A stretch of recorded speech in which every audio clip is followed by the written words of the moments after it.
le plus grand ennemi de l'homme, c'est pas le péché, c'est pas le diable, c'est l'ignorance. Et pour chasser l'ignorance, il faut que la lumière soit. Église évangélique Grâce Académie. Une église, une vision, un ministère évangélique. Une ambassade du royaume de Dieu, un peuple d'adorateurs, une église sans cloison, une voix prophétique, une vision pour sa génération. Nous prêchons et vivons l'évangile du royaume. Grâce Académie.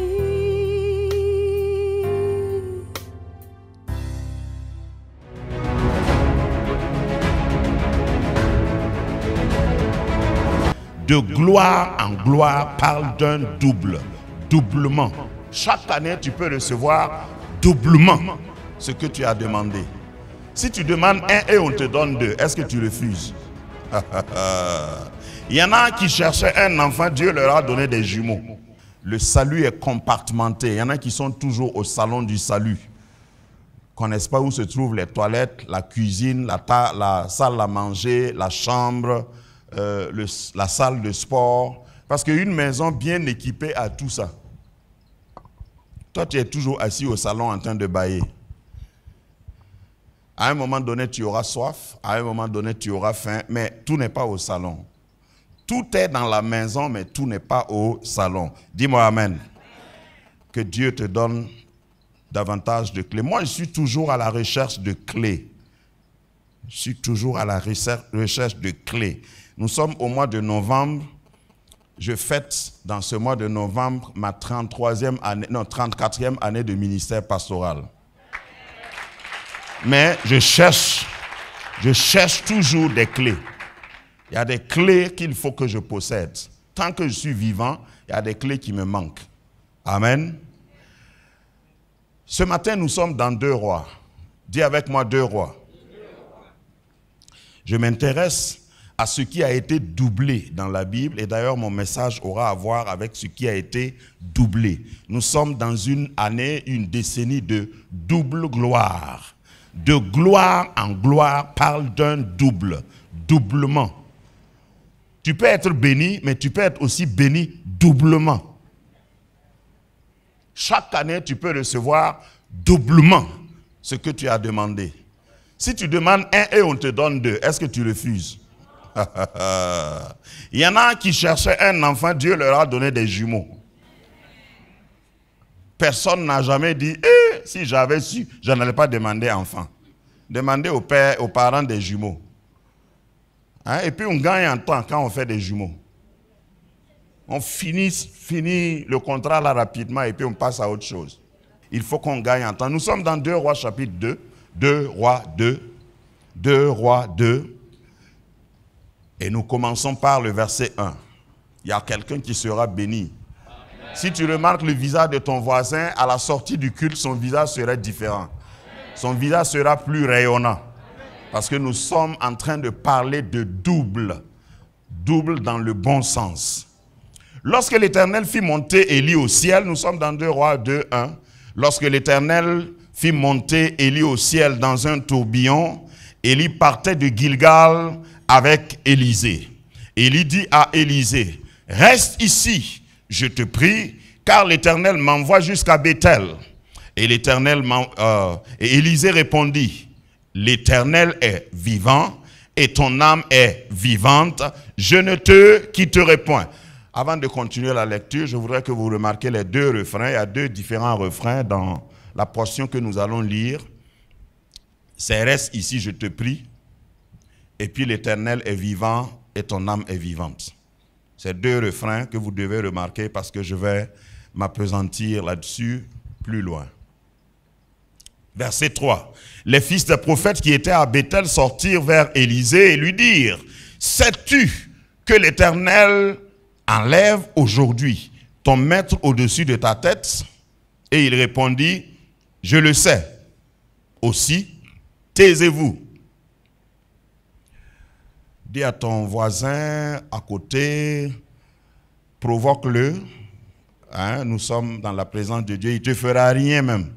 Faut Il faut le provoquer. Il dit, garde tes informations pour toi-même.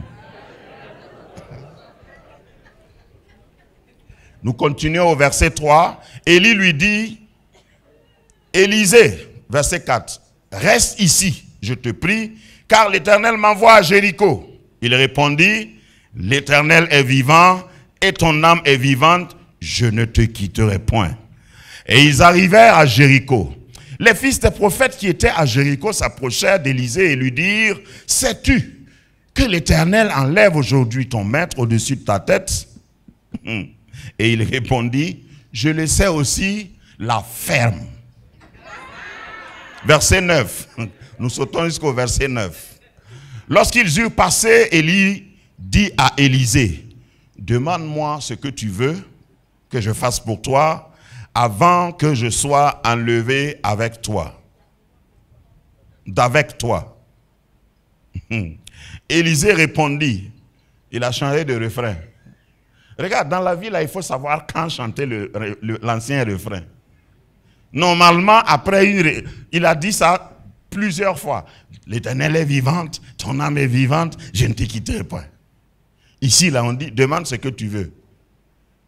Imaginez s'il répétait le même refrain. L'Éternel est vivant, ton âme est vivante, je ne te quitterai pas. Quitter là, ça ne dépendait pas de lui. Hein? Dis à ton voisin, change de refrain. Tu es converti depuis longtemps, là, c'est le même refrain que tu répètes. Tu ne vois pas que ça ne change pas? Il faut comprendre et changer de refrain à un moment donné. Alléluia. Élisée répondit, qu'il y ait sur moi, je te prie, une double portion de ton esprit. Quelle audace. Élie dit, tu demandes une chose difficile, mais si tu me vois pendant que je serai enlevé d'avec toi, cela t'arrivera ainsi. Sinon, cela ne t'arrivera pas. Verset 11, comme il continuait à marcher en parlant, voici un char de feu et des chevaux de feu les séparèrent. Mais Élisée n'a pas été brûlé, ni Élie. Le feu que Dieu envoie brûle ce qu'il doit brûler, c'est un feu sélectif. Le feu de Dieu est un feu chirurgical. Le feu de Dieu est un missile téléguidé.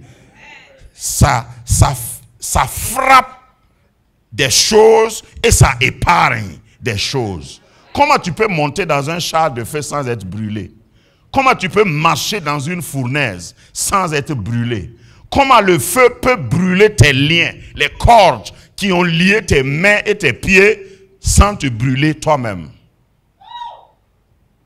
Seigneur, je prie que maintenant, cette atmosphère soit imbibée. Nous avons parlé de ta présence et il faut que ta présence se manifeste. Parce que chaque fois que tu parles, ton esprit accompagne ta parole. Je veux que quelqu'un accouche le miracle qu'il a attendu depuis longtemps. Et je veux que celui qui avait reçu reçoive 2 fois. Pendant que je parle, ce message sortira et ne reviendra pas à toi sans effet. Accomplis ce que tu as prévu, que je ne sois pas un obstacle, que personne ne soit un obstacle, qu'aucun voisin ne soit un obstacle. Captive nos pensées au nom puissant de Jésus. Amen. Assieds-toi royalement. Et quelqu'un dira sur la grosse tête de tes ennemis. Alléluia. Au fait, j'ai voulu m'arrêter à la belle fin de la partie, de cette histoire, de ce récit. Et le char, enfin, les chars de feu qui sont venus l'emporter, Élisée n'était pas en extase. Il n'était pas en songe. Il était bien lucide et il a vu les chars venir. Et il y a eu quand même un temps pour que Élie monte dedans. Hein, vous parlez et puis une limousine. J'appelle ça une limousine céleste. Regarde, lorsque sera le temps que Dieu t'élève, il va envoyer une limousine céleste.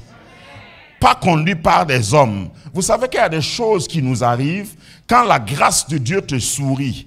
sur n'importe quel plan. Je ne parle pas de ton départ de la terre, je ne parle pas forcément de ta mort, mais même de ton vivant, parce que Élie était bien vivant, il n'est pas mort.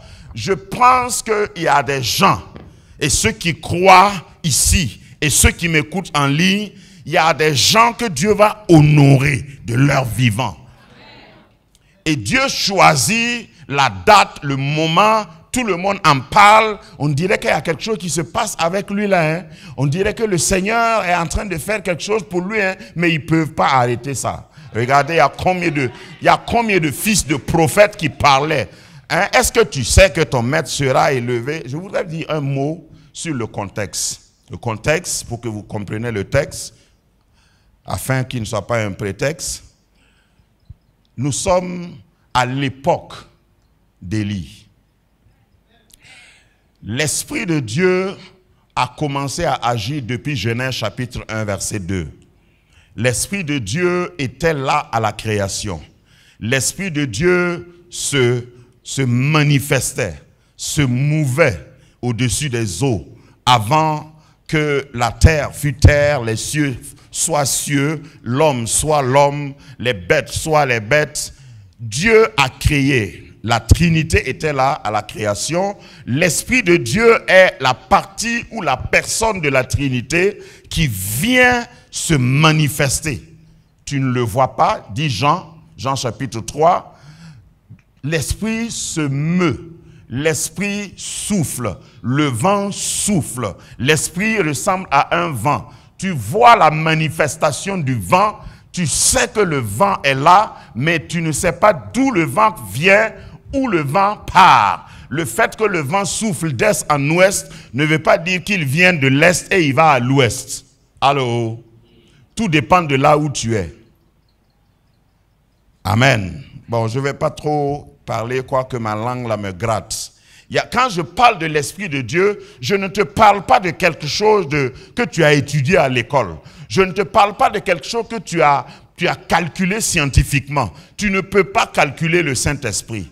Quand je parle de l'Esprit de Dieu, je ne te parle pas de tes rites religieux. Je te parle pas de ce que tu as eu l'habitude de faire, de ce que tu as vu dans ton ancienne église, de ce que tu as établi de génération en génération. L'Esprit de Dieu est spécialiste en dribble.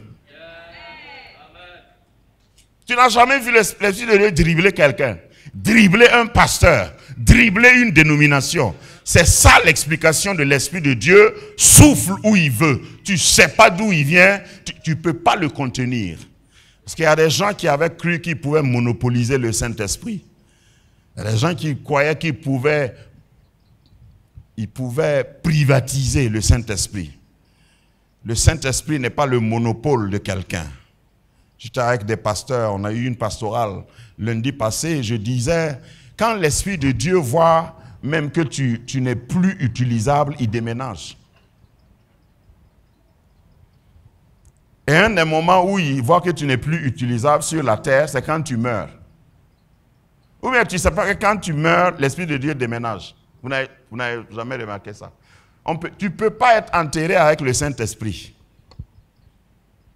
C'est difficile de dire Amen, mais dis Amen quand même. Merci ma fille, que Dieu te bénisse. Tu ne peux pas monopoliser le Saint-Esprit. Quand le Saint-Esprit est prêt, il agit. Et je sens que nous sommes dans une saison où le Saint-Esprit est prêt à passer à un autre niveau. Il y a des gens qui sont ici assis sous cette onction, mais qui croient que de gloire en gloire, là, on devait donner ça à une autre année. Parce que cette année a été difficile. L'année 2020, là, il y a ça, gloire en gloire, là, mais on n'a même pas vu ça. C'est toi qui n'as pas Dieu. Gloire en gloire est manifeste. Gloire en gloire est réelle. Gloire en gloire n'a même pas encore fini de sortir ses dernières cartouches. Regarde, la carte jockey de gloire en gloire, là, avant décembre le 31, tu vas le voir. Dieu ne peut pas parler en vain. Et il faut croire jusqu'au bout pour voir. C'est la seule condition que Dieu nous demande à nous, hommes limités. parlant et ayant et marchant avec un Dieu illimité. Alléluia. Donc, nous sommes à l'époque d'Élie. Élie travaillait avec le Saint-Esprit. Et Élie était un prophète hors pair qui a inauguré une manière de faire hors pair. La seule personne dans la Bible, ancien et nouveau, qui avait l'esprit d'Élie, c'est Jean-Baptiste. Jean-Baptiste avait l'esprit d'Élie. Ce n'est pas Élisée qui a fait plus qu'Élie, parce que Élie est venu avec un nouvel ordre. Après l'ordre que Élie a établi, le prochain ordre qui est venu sur la terre, sous lequel ordre nous opérons, c'est Jésus-Christ en personne. Mais il a fallu l'esprit d'Élie, reçu par Jean-Baptiste, pour annoncer Jésus. Parce que c'est Élie qui a transféré. Le transfert que Élisée a reçu était juste une continuité, mais la catégorie d'opération est venue par Élie. Et dans le Nouveau Testament, le dernier des prophètes de l'Ancien Testament s'appelle Jean-Baptiste. Il y en a qui ne croient pas à ça. C'est lui qui a clôturé l'Ancien Testament. Et quand Jean-Baptiste est venu, il a maintenant transféré officiellement. Et je vais vous... Élisée rapidement, parce que ça, ce n'est pas le corps de mon message. C'est le contexte que je vous explique. Élisée a reçu un manteau qui a quitté le ciel pour tomber. Ce manteau était porté par Élie. Donc, c'était un ordre. C'était un symbole. Le manteau n'avait rien de fétichiste, de magique. Le manteau, c'était un transfert d'onction. Dans l'Ancien Testament, c'est Élie qui a établi ça. Donc, le transfert d'onction existe. Ce que d'autres appellent impactation. Parce que Moïse est mort sans qu'il y ait ce genre de transfert. Vous savez comment Moïse est mort, non? Moïse était un grand homme, mais c'est Dieu qui a organisé ses funérailles. En l'absence de personne. Il n'y avait pas quelqu'un. C'est Dieu qui est venu dans Josué 1:1 annoncer aux gens que Moïse est mort. Sinon, ils ne savaient pas. Parce que Moïse avait l'habitude de monter sur la montagne Sinaï pour prier. Et quand il est monté une fois, Dieu dit, tu ne descends plus. Il faut mourir. Moïse n'est jamais tombé malade. Vous savez, quand vous n'êtes pas malade, vous ne tombez jamais malade, vous ne savez pas à quoi ça ressemble. La mort, là, vous ne savez pas à quoi ça ressemble. Quelqu'un me suit? Il y a des gens qui ont pris conscience de la vie quand ils ont été hospitalisés. Quand tu vois quelqu'un qui roule, même dans la circulation, qui roule bizarrement, il n'a jamais fait accident. Il faut le pardonner. Regarde, s'il met son pied là dans le plâtre pendant 3 mois, quand il va se lever, il va chaque fois s'assurer que son frein là marche bien avant de démarrer sa monture. Quand tu te couches et puis on soulève ta tête là pour te donner de l'eau. Si on te demande est-ce que tu connais la mort, il dit j'ai pas encore vécu la mort, mais wallah je le connais. Donc, quand tu marches avec Dieu, il y a des choses que tu dois vivre avant de parler. J'ai peur des gens qui parlent sans avoir vécu. C'est vrai, le témoignage, c'est quelque chose de capital dans la Bible. Il faut avoir vécu. Si tu n'as pas vécu, ce n'est pas un témoignage. C'est un plagiat. Il y a des témoignages plagiés. Je ne sais pas si ça existe. Donc, Élie a vécu. Il a parlé avec Dieu. Dieu a donné même des cuisiniers corbeaux à Élie. Et sur ceux qui croient que le gâteau que Élie a mangé des corbeaux là était cuit par des anges. Croyez ce que vous voulez, Je peux aussi laisser mon imagination aller pour penser que les corbeaux sont allés prendre le gâteau. Comment il s'appelait le roi là? Du roi Akab. Pendant que Akab mangeait, un corbeau vient, piou, piou, et puis il part donner à Élie en brousse.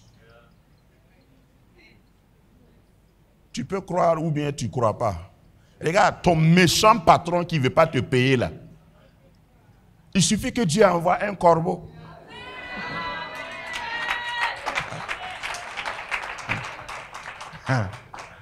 Il va aller piquer dans son plat même. Pop! C'est rapide, non? Et puis il s'en va. Le temps que le patron cherche sa carabine pour... Comment tu vas l'avoir? Et puis les corbeaux que Dieu envoie là connaissent mon adresse. Ils ne vont pas venir chez toi. Ils vont venir chez moi. Même si je suis en brousse. Si tu me provoques, je peux aller très loin. Le corbeau sentait. Il sentait le gâteau là. Ça sent bon. Tu as déjà mangé un bon gâteau? Avant que tu manges, ton nez te dit que c'est bon. Et le bec du corbeau était bien sûr. Les narines et le bec sont ensemble. Il sent, mais ce n'est pas pour lui. Même le corbeau là ne peut pas manger ce qui est pour toi. Il va venir déposer ça là où Dieu a dit de déposer. C'est pourquoi je n'ai pas peur. Tout ce que Dieu a dit que c'est pour moi là, il n'y a pas l'homme. J'allais dire, il n'y a pas corbeau. Amen. Donc Dieu transfère. Il transfère son onction. L'onction est transférable. Mais pour que tu reçoives, il y a des conditions à remplir. Je vais rapidement. Lorsque l'Esprit de Dieu a rempli Élie, lorsque Jean-Baptiste devait naître, Dieu a prophétisé en disant qu'il aura l'esprit d'Élie. Donc le transfert a été fait. Maintenant, pour que Jean-Baptiste passe le témoin, c'est là où Jean-Baptiste n'a pas très bien compris et je le pardonne. Quand Jean-Baptiste était là, Jean-Baptiste aussi va voir quelque chose quitter le ciel, mais ce n'était pas un manteau. Ça me rappelle que dans Genèse chapitre 8 par là, quand Noé a relâché le corbeau, vous voyez que le corbeau a été avec Élie. Noé a relâché un corbeau pour qu'il voie si la terre est sèche. Si tu connais ta Bible, parce que je ne vais pas lire. Hein? Et le corbeau est parti et est revenu. Pourquoi?